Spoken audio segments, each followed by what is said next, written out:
जय हिंद। स्टडी बसेरा के नए वीडियो में आप सभी का हार्दिक हार्दिक स्वागत है। चलिए स्टार्ट करते हैं आज का सेशन पे या चैनल पे आप नए हैं तो चैनल को सब्सक्राइब कर लीजिएगा और वीडियो की ये जो बेल आइकन है इसको भी प्रेस कर दीजिएगा।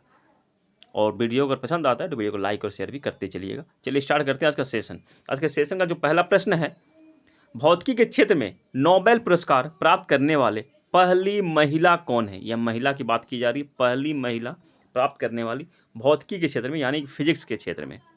तो इस पर ऑप्शन है, option A Marie Curie, option B Maria Goeppert Mayer, option C Esther Duflo, option D Elinor Ostrom. तो इस पर का सही जवाब हो जाएगा option A Marie Curie. Marie Curie पहली महिला है भौतिकी की यानी कि फिजिक्स के क्षेत्र में नोबेल पुरस्कार प्राप्त करने वाले। इन्हें यह पुरस्कार 1903 में मिला था। 1903 में ये पुरस्कार फिजिक्स का नोबेल पुरस्कार मिला था, पहली महिला। इसके बारे में हमने यहाँ डिटेल दिया है। भौतिकी के क्षेत्र में अभी तक 4 महिलाओं को पुरस्कार मिल चुका है। 2022 तक की बात की जा रही है। 4 महिलाओं को यह पुरस्कार मिल चुका है, जिसमें कि पहली महिला मैरी क्यूरी है, यानी कि 1903 में उनके पति पियरे क्यूरी और हेनरी बैकरेल के साथ संयुक्त रूप से पुरस्कार मिला था। यहाँ से प्रश्न बन सकता है कि मैरी क्यूरी ने किनके साथ पहला भौतिकी पुरस्कार साझा किया था? अपना पहला भौतिकी नोबेल पुरस्कार किसके साथ साझा किया था? तो ऑप्शन में ये तो नहीं रह सकता है, तो ये ध्यान में रखना है। हेनरी बैकरेल ऑप्शन में रह सकता है, तो ये ध्यान में रखना, ये तीनों ही नाम को। चलिए नेक्स्ट क्वेश्चन देखते हैं। चिकित्सा के क्षेत्र में सबसे कम उम्र के नोबेल विजेता कौन है? मेडिसिन की बात की जा रही है, मेडिसिन कैटेगरी की बात की जा रही है। Option A Frederick G Banting, option B Svante Paabo, option C Peyton Rous, option D David Julius. तो इस प्रश्न का सही जवाब हो जाएगा option A Frederick G Banting. Frederick G Banting चिकित्सा के क्षेत्र में यानी कि मेडिसिन कैटेगरी में सबसे कम उम्र के नोबेल पुरस्कार विजेता हैं। इन्हें कब यह पुरस्कार मिला था? तो इन्हें यह पुरस्कार 1923 में 32 वर्ष की एज में मिला था। 32 वर्ष की एज में इन्हें यह पुरस्कार मिला था। इसके बारे में मैंने यहाँ डिटेल लिखा है। तो 92 वर्ष में 23 में मिला था और इन्हें 32 वर्ष की उम्र में चिकित्सा का पहला और सबसे उम्र दराज जो है, जो एजेड नोबेल पुरस्कार विजेता यानी कि मेडिसिन के क्षेत्र में पेंटन रोस हैं। इन्हें 87 वर्ष की उम्र में 1966 में यह पुरस्कार मिला था। ये चिकित्सा के क्षेत्र की बात की जा रही है, मेडिसिन के क्षेत्र में यह है, इसलिए यह ध्यान में रखिएगा। उम्रदराज जो विजेता हैं मेडिसिन के क्षेत्र की बात की जा रही है। चलिए देखते हैं नेक्स्ट क्वेश्चन। पोलोनियम धातु की खोज किसने की थी? पोलोनियम धातु की खोज किसने की थी? Option A Marie Curie, option B Irene Curie, option C Frederick Curie, option D John B Goodenough. तो इस प्रश्न का सही जवाब हो जाएगा, अगर आप लोग जानते हैं तो कमेंट सेक्शन में बताइएगा। इस प्रश्न का सही जवाब हो जाएगा option A Marie Curie. Marie Curie ने पोलोनियम धातु की खोज की थी। और पोलोनियम एक जहरीली धातु है। कहा जाता है कि इसी धातु के कारण उनकी पुत्री आयरन क्यूरी की मौत का कारण बना था, और रेडियम की खोज के कारण भी मैरी क्यूरी की मौत का कारण बना था, ये भी कहा जाता है। और पोलोनियम एक जहरीली धातु है, इसकी धातु के कारण ये मौत का कारण बना था आयरन क्यूरी का, ऐसा भी कहा जाता है। चलिए इसके बारे में थोड़ा डिटेल देख लेते हैं। तो पोलोनियम धातु का नाम जो पोलोनियम क्यों रखा गया, ये भी प्रश्न बन सकता है। तो उनकी मदरलैंड, मैरी क्यूरी के मदरलैंड पोलैंड के नाम से रखा गया है। तो ये प्रश्न यहाँ से भी बन सकता है कि किस धातु का नाम किसी स्थान के नाम पर रखा गया है या किसी देश के नाम पर रखा गया है।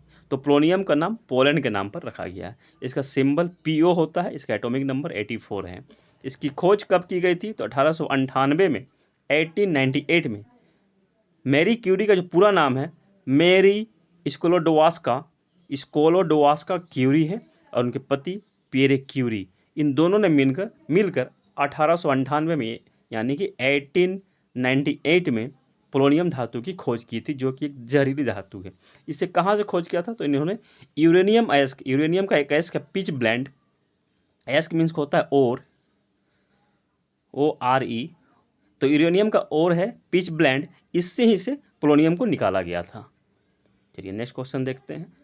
रसायन नोबेल के सबसे कम उम्र के विजेता कौन है?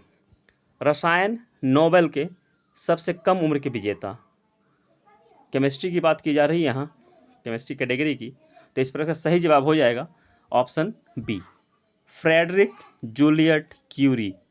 क्यूरी परिवार छाया हुआ है नोबेल पुरस्कार में। फ्रेडरिक जूलियट क्यूरी सबसे कम उम्र के पुरस्कार विजेता है रसायन के क्षेत्र में। तो फ्रेडरिक जूलियट क्यूरी कौन है? मैरी क्यूरी से क्या रिलेशन है? तो ये प्रश्न, इसका भी हम लोग इस प्रश्न में जवाब देखेंगे। चलिए इसके बारे में पहले डिटेल देख लेते हैं। तो 1935 में यह पुरस्कार जो फ्रेडरिक जूलियट क्यूरी को मिला था 1935 में, 35 वर्ष की उम्र में मिला था फ्रेडरिक जूलियट क्यूरी को रसायन का नोबेल पुरस्कार उनकी पत्नी आयरीन क्यूरी के साथ मिला था। यहाँ समझ में आ गया कि फ्रेडरिक क्यूरी मैरी क्यूरी के कौन है। तो ये आयरन क्यूरी मैरी क्यूरी की बेटी हैं ये, और ये इनके फ्रेडरिक क्यूरी आयरन क्यूरी के पति हैं। तो इन दोनों को संयुक्त रूप से 1935 में रसायन का नोबेल पुरस्कार मिला था, जिसमें कि फ्रेडरिक क्यूरी सबसे कम उम्र के थे 35 वर्ष, और इनकी उम्र उस समय करीब 38 वर्ष थी। आयरन क्यूरी की उम्र 38 वर्ष थी। और रसायन नोबेल की पहली महिला प्राप्तकर्ता भी मैरी क्यूरी है। यहाँ ध्यान रखिएगा, मैरी क्यूरी पहली महिला हैं जिन्होंने कि 2 क्षेत्रों में नोबेल पुरस्कार प्राप्त किया है, रसायन और फिजिक्स, दोनों में ही पहली महिला है। फिजिक्स क्षेत्र में भी, फिजिक्स कैटेगरी में भी पहली महिला प्राप्तकर्ता, और केमिस्ट्री के कैटेगरी में भी पहली महिला प्राप्तकर्ता हैं। तो फिजिक्स में इन्हें मिला था 1903 में, और केमिस्ट्री का नोबेल पुरस्कार इन्हें 1911 में मिला है। और मैरी क्यूरी, ये भी इम्पोर्टेंट फैक्ट्स है, मैरी क्यूरी और डोरोथी क्रॉफुट हाजकिन को बिना साझा मानी कि शेयर इन्होंने नहीं किया है, अकेले इन्हें नोबेल पुरस्कार प्राप्त करने वाली महिला है। नोबेल पुरस्कार यानी नोबेल कौन सा? केमिस्ट्री के क्षेत्र का नोबेल पुरस्कार प्राप्त करने वाली ये दोनों हैं, बिना साझा किए हुए, यानी कि बिना शेयर किए, इनके साथ किसी और को नोबेल पुरस्कार नहीं दिया गया था। तो सर्वाधिक उम्र के सबसे कम उम्र के तो फ्रेडरिक जॉन जूलियट क्यूरी हो गए। तो सर्वाधिक उम्र के कौन होंगे? John B Goodenough. इन्हें 2019 में 98 वर्ष की उम्र में इन्हें यह पुरस्कार मिला था रसायन के क्षेत्र में। और सभी क्षेत्रों में भी उम्रदराज हैं, प्राप्त करता है जॉन बी गुडएनफ। सभी क्षेत्रों में भी प्राप्तकर्ता, नोबेल पुरस्कार प्राप्तकर्ता जॉन बी गुडएनफ हैं। चलिए देखते हैं नेक्स्ट क्वेश्चन। 1915 में किस वैज्ञानिक ने पौधों में क्लोरोफिल की संरचना की प्रकृति का वर्णन करने के लिए नोबेल पुरस्कार जीता था? तो option A Hermann Muller, option B Richard Willstatter, option C James Watson, option D Werner Heisenberg. तो इस पर का सही जवाब हो जाएगा option B, Richard Willstatter. Richard Willstatter ने को 1915 में रसायन का नोबेल पुरस्कार मिला था, और किस लिए? क्लोरोफिल की संरचना की प्रकृति का वर्णन करने के लिए। क्लोरोफिल के से संबंधित, ये ध्यान में रखना है, पौधों से संबंधित है। रिचर्ड विलस्टेटर को मिला था 1915 का रसायन नोबेल पुरस्कार। चलिए नेक्स्ट क्वेश्चन देखते हैं। शांति का नोबेल प्राप्त करने वाले सबसे उम्रदराज विजेता कौन है?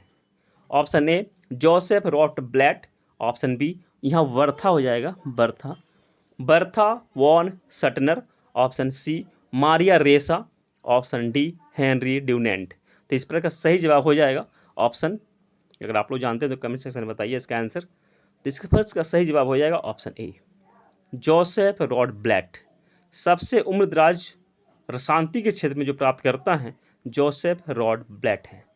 इनके बारे में थोड़ा डिटेल देख लेते हैं। कब मिला था? तो 1995 में इन्हें 87 वर्ष की उम्र में यह नोबेल पुरस्कार मिला था। और सबसे कम उम्र के नोबेल पुरस्कार विजेता आप लोग जानते हैं मलाला यूसुफजई हैं, जिन्हें कि 17 वर्ष की उम्र में 2014 में पुरस्कार भारत के कैलाश सत्यार्थी के साथ मिला था। संयुक्त रूप से मलाला यूसुफजई और कैलाश सत्यार्थी को 2014 में यह पुरस्कार मिला था, जिसमें कि सबसे कम उम्र के मलाला यूसुफजई हैं। और किसी भी क्षेत्र में नोबेल पुरस्कार प्राप्त करने वाली सबसे कम उम्र की मलाला यूसुफजई ही है।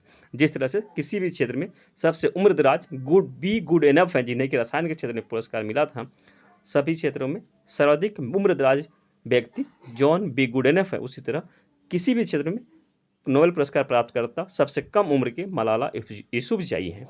और शांति नोबेल प्राप्त करने पहली महिला वर्था, यहाँ भी बर्था हो जाएगा, वर्था वॉन सटनर है, जिन्हें कि 1905 में पुरस्कार मिला था। पहली प्राप्त करता है, पहली महिला प्राप्त करता है। और शांति नोबेल का पहली विजेता कौन है? तो हेनरी ड्यूनेंट है, यानी कि 1901 में पुरस्कार मिला था। 1901 से ही नोबेल पुरस्कार देने की घोषणा की जा रही है। चलिए वीडियो के लास्ट में हम लोग देखेंगे बहुत सारे इंपॉर्टेंट फैक्ट्स भी, इसलिए जाना नहीं, अभी बहुत सारे इंपॉर्टेंट फैक्ट्स हैं, अभी वीडियो को कंप्लीट देखिएगा। चलिए देखते हैं, इंपॉर्टेंट फैक्ट्स भी बहुत सारे हैं। यहाँ देखिए मैंने रंगीन सा लिख दिया है। तो नोबेल पुरस्कार की घोषणा अक्टूबर महीने में की जाती है और पुरस्कारों का वितरण 10 दिसंबर को अल्फ्रेड नोबेल की पुण्यतिथि के अवसर पर किया जाता है। यहाँ से भी प्रश्न बनते हैं इस तरह से भी कि अक्टूबर में घोषणा की जाती है और उनकी पुण्यतिथि 10 दिसंबर को अल्फ्रेड नोबेल की पुण्यतिथि है, उसी अवसर पर पुरस्कारों का वितरण किया जाता है। इनका जन्म जो है, अल्फ्रेड नोबेल का जन्म 31 अक्टूबर 1833 में स्टॉकहोम, स्वीडन की राजधानी स्टॉकहोम में हुआ था। इनकी मृत्यु जो है 10 दिसंबर 1896 में इटली के सैन रेमो में हुआ था, 63 वर्ष की एज में। और अल्फ्रेड नोबेल ने अपने वसीयत में, यहाँ से भी प्रश्न बन सकता है कि अल्फ्रेड नोबेल ने अपने वसीयतनामा में किस पुरस्कार का चर्चा नहीं की है? तो 5 पुरस्कारों की चर्चा उन्होंने की है, यह अंडरलाइन मैंने कर दिया है। भौतिकी, रसायन, चिकित्सा, शांति और साहित्य, इन 5 पुरस्कारों को 1901 से दिया जाता है, परंतु अर्थशास्त्र का वर्णन उनके वसीयतनामा में नहीं है, इसलिए इसे 1968 से दिया जाता है। 1968 से नोबेल अर्थशास्त्र का नोबेल पुरस्कार दिया जाता है। चलिए और भी देख लेते हैं। तो अल्फ्रेड नोबेल ने किसका आविष्कार किया था? तो डायनामाइट का आविष्कार किया था अल्फ्रेड नोबेल ने। और 5 नोबेल पुरस्कार जो दिए जाते हैं तो स्वीडन की राजधानी स्टॉकहोम में दिए जाते हैं। 5 नोबेल पुरस्कार हैं। 5 कौन कौन से? केमिस्ट्री, मेडिसिन और लिटरेचर एंड इकोनॉमिक्स, ये जो 5 हैं स्वीडन की राजधानी स्टॉकहोम में दिए जाते हैं, परंतु शांति का नोबेल पुरस्कार जो है नॉर्वे की राजधानी ओस्लो में दिया जाता है। शांति का नोबेल पुरस्कार नॉर्वे की राजधानी ओस्लो में दिया जाता है। और किसी भी क्षेत्र में अधिकतम 3 व्यक्तियों को नोबेल पुरस्कार दिया जा सकता है, ये भी कैटेगरी है। अधिकतम 3 व्यक्तियों को नोबेल पुरस्कार दिया जाता है। आज के लिए इतना ही। आशा करता हूँ आप लोगों को सेशन पसंद आया होगा। आप लोगों के एग्जाम और पॉइंट ऑफ व्यू से इम्पोर्टेंट रहेंगे, इसी आशा और उम्मीद के साथ और आप सबकी मंगल कामना की शुभकामनाओं देते हुए मिलते हैं फिर नई वीडियो में। तब तक के लिए जय हिंद, स्वस्थ रहें, मस्त रहें, धन्यवाद। ऐसे ही यूनिक प्रश्नों के लिए स्टडी बसेरा चैनल को लाइक, शेयर एंड सब्सक्राइब करें। जय हिंद।